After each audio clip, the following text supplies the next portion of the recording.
your podcast and YouTube blog covering the German startup scene with news, interviews, and live events. Startuprad.io, your startup podcast and YouTube blog from Germany, as well as founder and host of the world's first tech entrepreneurship radio called Startup.radio. I would like to welcome you to an annual tradition, the Fintech Review Germany, Austria, and Switzerland 2022. We are airing this on a regular basis on the 25th of December, meaning on a regular basis since more than 7 years. This is a review of the most important events in fintech from the perspective of our guests. Keep in mind that since the first fintech review, the field has changed and broadened a lot. Really, a lot. Where it used to be only payment apps, now there's insurance, crypto, prop tech, banking, SME banking, capital markets, and much, much more. So we thought we would invite guests from a very diverse background to give their perspective on the time of Corona 2022 and an outlook for the next year 2023. We would be more than happy if you would rate and review us either on YouTube, the podcast app of your choice you're listening to right now, or the internet radio station. I would therefore like to welcome our guests. Mary, CEO and co-founder of Insmo. Hello, Joe. Doing good. Excited to be here. Luca, CEO and co-founder of the credit platform Exelon. Hey, Jan. It's a pleasure being here. Henrik, CEO and co-founder of crypto custody bank Finoa. Well, Jörn, thank you for having me and great to be on this podcast. So I'm Henrik, co-founder and co-CEO of Berlin-based crypto custodian Finoa. I'm very happy to talk about what happened in 2022 and looking into 23, of course. And finally, our steady guest for the Fintech Review, Frank Schwab, who is the co-founder of the Fintech Forum, an annual event here in Frankfurt, where early stage fintechs get matched with investors as well as multiple supervisory board members, including banks. Hello, how are you, Joe? I'm Frank Schwab. I work as a professional board member, and I'm also a co-founder of the German Fintech Forum since 2013. Glad to have you all here. Shall we get started with the questions right away? What was the most important development in the fintech world in 2022? I think it was all about customer experience because a lot of companies also post-COVID put a lot of efforts into designing best customer experiences. And it's a trend that will continue also in the coming years because we have seen that the pioneers in customer experience will win the game. So everything about automizing processes and providing instant experiences will win the game. That's a very interesting question, given that 2022 almost feels like a pretty big roller coaster. In my opinion, the main shift that we realized was definitely a big shift towards sustainability, and not only sustainability as in show your alignment with some sustainable development goals, but we definitely feel like this is also something that more and more companies, especially when they're fundraising or even companies when they're borrowing money, will have to start integrating into their business concept, into their financial plannings. We also see a lot of regulatory pressure in that space with the emergence of, NFRD, the implementation of other sustainable financial disclosure regulation. So this was definitely something that was felt very much, apart from obviously, some market turbulences, rising interest rates, and some of the other ramifications this has had on the lending markets where we're active. In my personal opinion, I'm not going to go so much into fintech in general. I mean, I'm very sure you have a lot of great speakers there. So let me focus on crypto. I mean, obviously, we've all seen the news. The crypto bear market hit us quite hard this year with the infamous FTX collapse just a few weeks back. That obviously set the industry into quite some chaos, even at some time. Now we kind of see the aftermath of the downfall of the exchange. See kind of the business models and the market value chain also kind of reshuffle a little bit, and I think that was clearly the most important development that, from our perspective, working in crypto, was observable. So, from my point of view, we have seen a shift from pure growth, customer growth, revenue, towards more attention towards profitability. And that goes basically hand in hand with cost cutting, so a significant release of staff of various fintech companies, startups, but as well as traditional banks. And probably the most important development in 2022 was the rebalance of valuations. What we have seen is that fintech companies and startups who seeking money, they still get money, less than before, but to sometimes lower and in a few cases and prominent cases, significant lower valuations. And I think that's basically one of the most important. Do you think fintech has peaked in terms of investments, as some data suggests? Yeah, it looks like that 2021 was probably one of the peak years when it comes to fintech investment.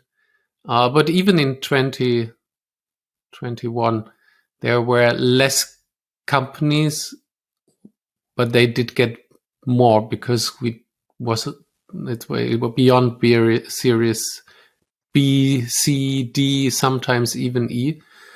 And actually that trend continued in 2022. So even here, less companies got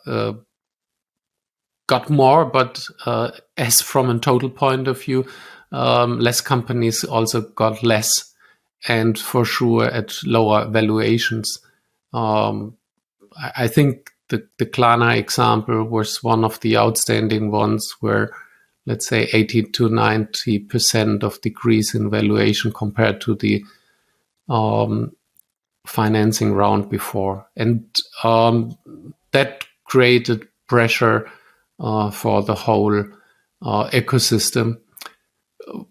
But also after, let's say, 8 years of growth, so I'm looking at this ecosystem since 2013, and we had grown year by year. So it's clear at some point in time, growth will stop and markets will consolidate.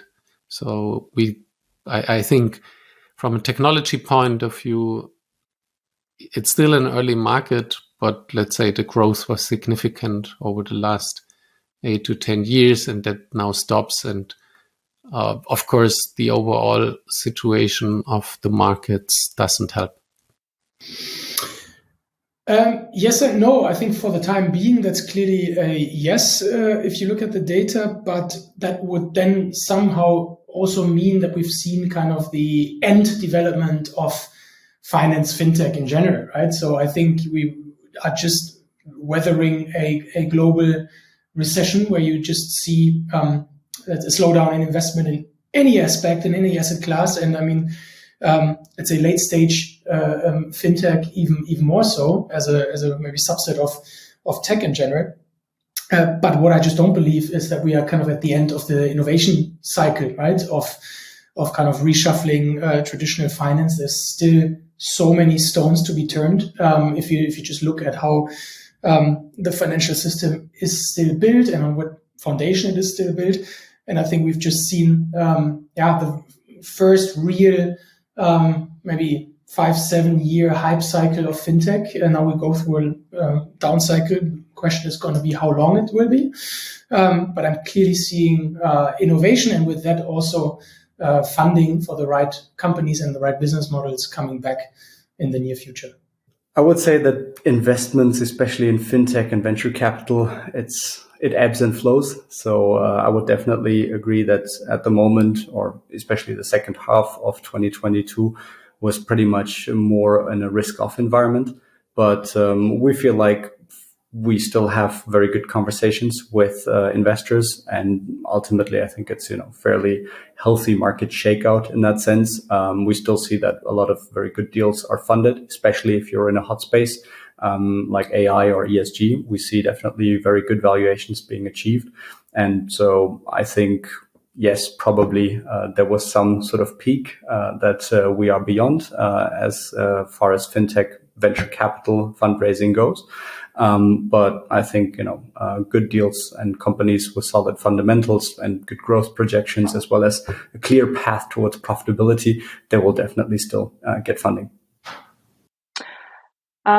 No, because one might say that, has the hype of fintech and insurtech passed, but we will definitely see a second wave coming. If not in 2023, then 2024 for sure. We will see a lot of new and exciting developments happening, and we will see also a second wave of investments coming. What is the next hot topic in fintech? Is crypto making a comeback, or are we all looking at API tools for embedding finance functions? Yeah, the crypto comeback. So I think it's definitely one of the trends that are here to stay. Maybe not necessarily the hype around some independent cryptocurrencies, but I believe that a lot of investors and also incumbents in the markets, like banks, asset managers, and so on, they're starting more and more venturing into the areas of digital assets.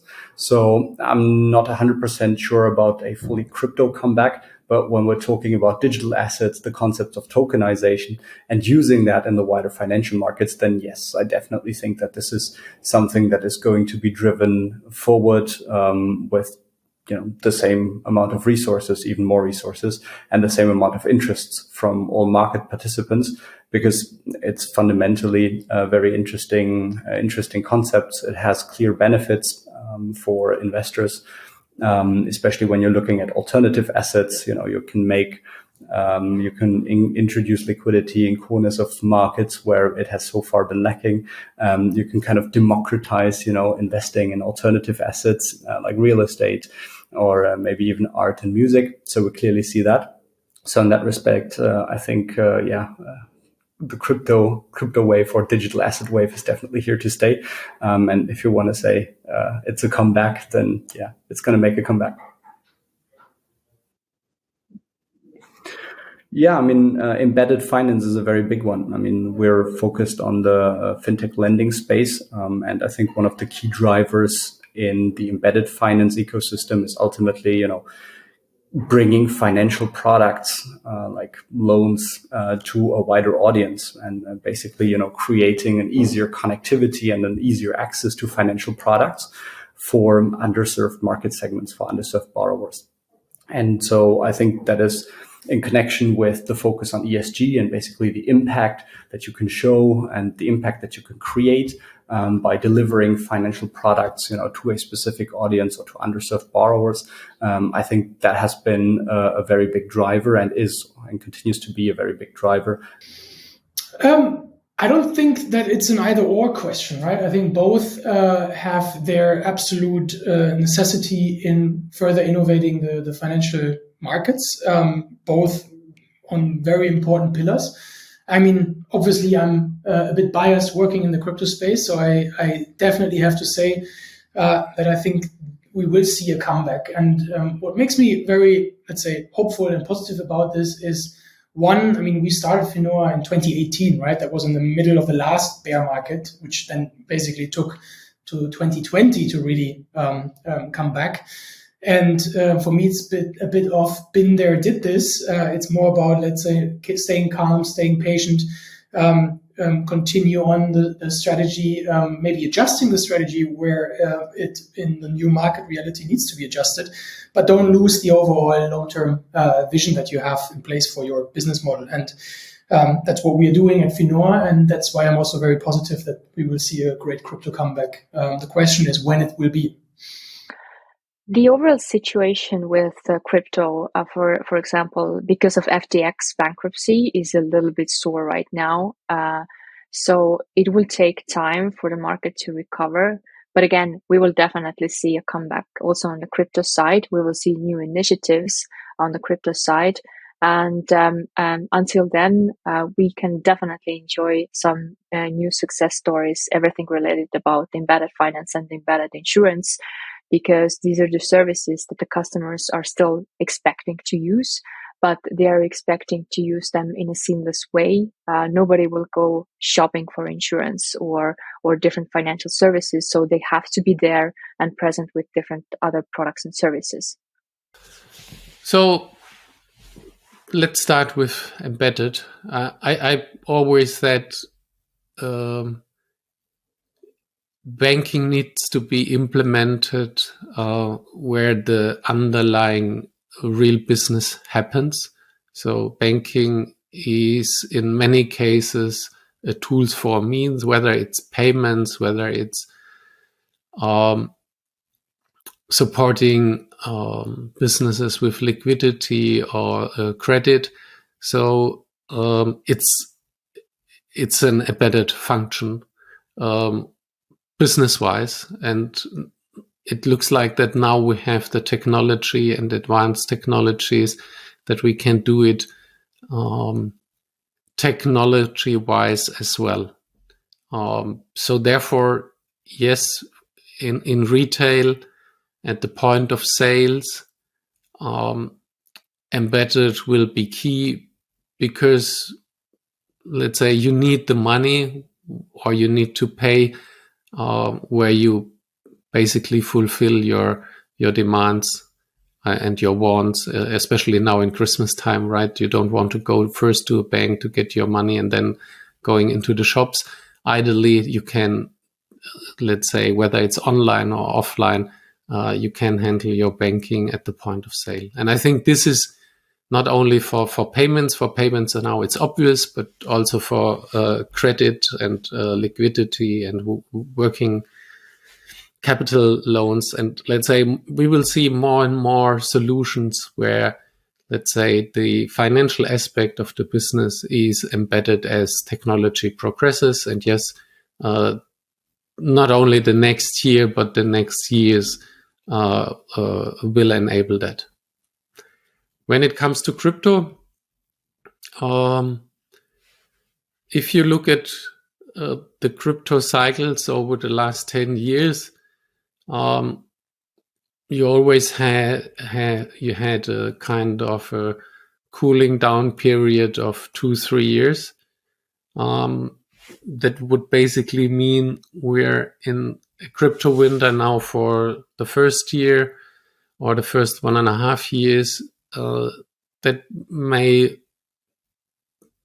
take us another year to enter spring.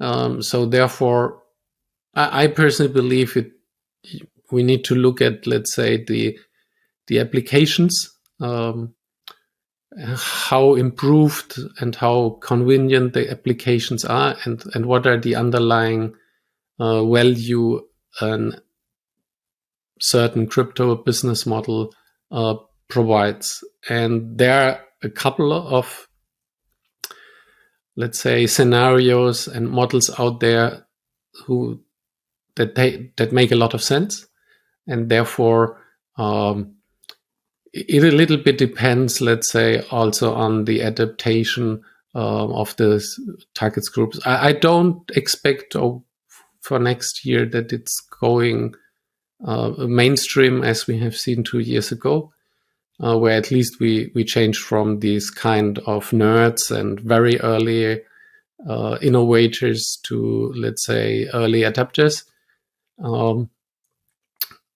These early adapters now out of the market again, given also the the significantly reduced prices. So that basically means only the ones stay who understand it for real. And therefore, let's say the applications to use crypto are still in development, and they still need to improve the convenience as well as the business model by itself significantly. So I don't expect significant jumps in 2023. And even for the next 2 years, I personally believe we need to look at some niche markets where the adaptation makes a lot of sense. A niche market may be the metaverse. The niche market may be some gaming applications with, let's say, embedded crypto functionality. So embedded is the key here as well, the key word as well.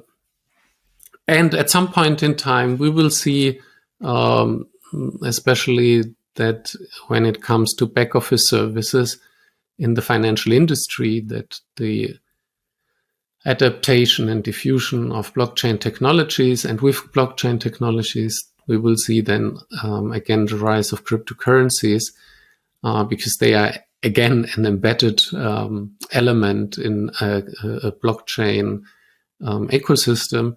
So that may take longer, but once that's available, the whole world, when it comes to settlement, clearance,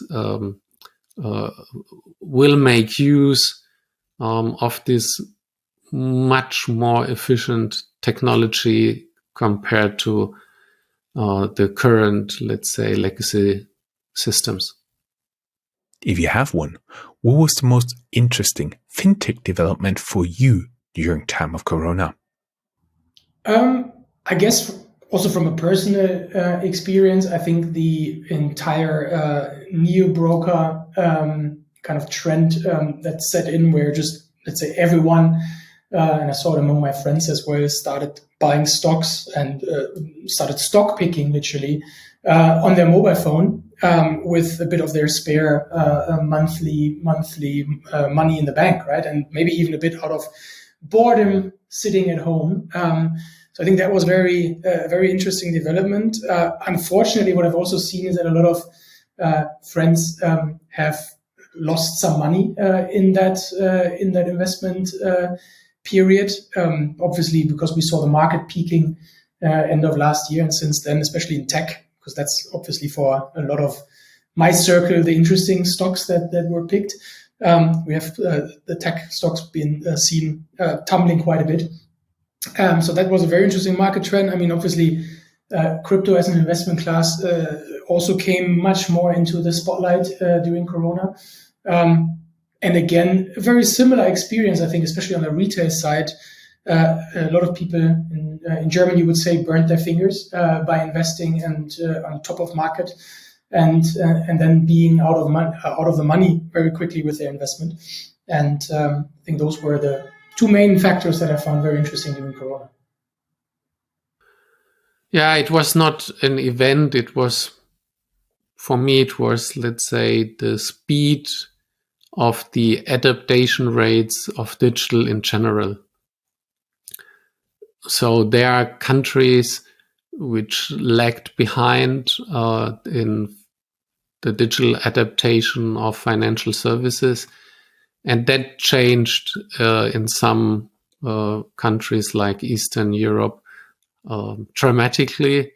But even here in Germany, where we had, let's say, a stable online usage, we have seen significant growth when it comes to online brokerage, for example, and other financial online services. So even there, the Corona helped to give it a push.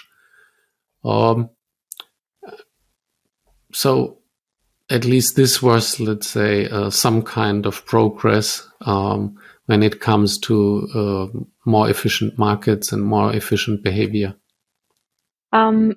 For us, it definitely gave a new opportunity to work on automation, customer experience, and also the embedded insurance part, because we are 100% embedded insurance company, and it gave us and the whole market, the whole industry, it gave a lot more um, opportunities to collaborate with large partnerships, to leverage on the customer bases of large partners, and to really develop new and innovative solutions to tailor new services together with the partnerships, and to really enhance the whole customer experience related to embedded insurance and embedded finance.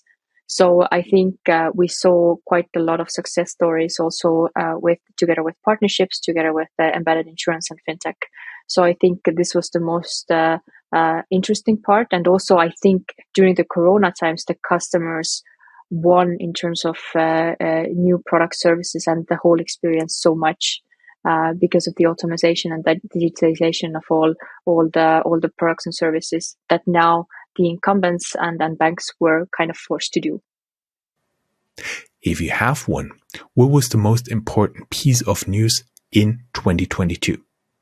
I think the event in 2022 that shook up the whole fintech or financial world was definitely the bankruptcy of the FTX. We cannot, look over it because it influenced so many funds. It influenced crypto. It influenced stocks. It influenced absolutely everything because the amount of assets they were holding was just so massive. And this is why at the moment, I think a lot of funds, insurtechs, fintechs are suffering because the world is looking towards like what is going to happen now next. How will the crypto will be influenced? How the stocks will be influenced, and how long it will take time to kind of gain again the trust in investing in different assets. So there was definitely a massive influence because of that, and I think it was also the biggest news of 2022. Yeah, we did come across before, I think, the Klarna financing round with a decrease of valuation more than 80%. That's kind of a very strong signal, not only for Klarna, but the overall market.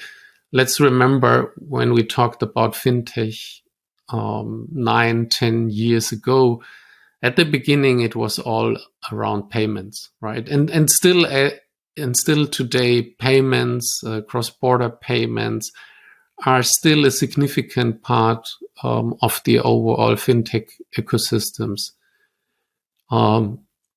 So the rebalancing of the valuation brought back to from my perspective, reality into the overall market, also then beyond the payments fintechs, but also for many other, let's say, fintech sectors, whether it's loan credit or let's say wealth or robo. So all other valuations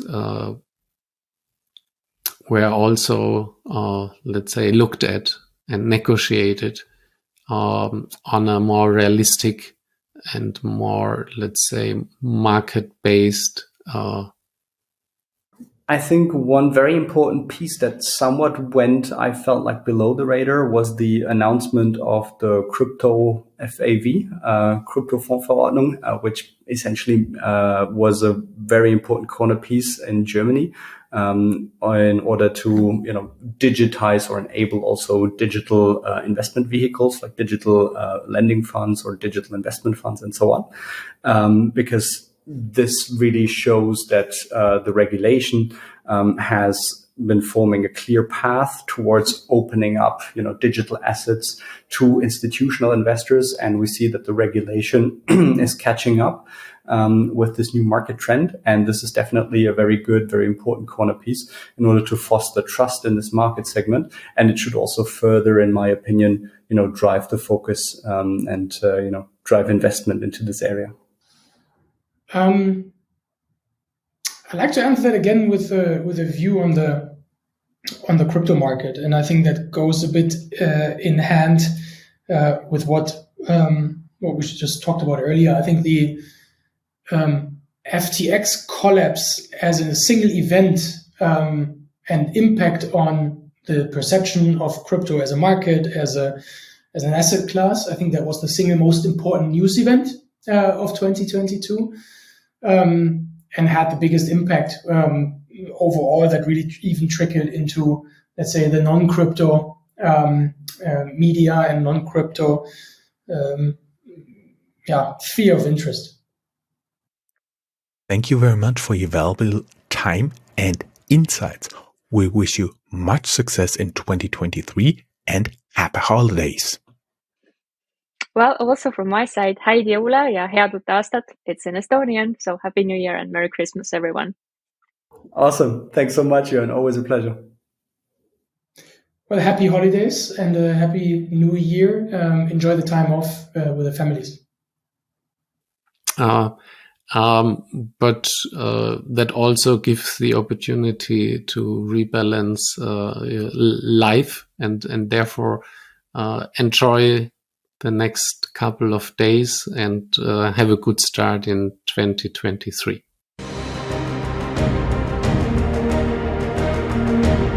That's all, folks. Find more news, streams, events, and interviews at www.startuprad.io. Remember, sharing is caring.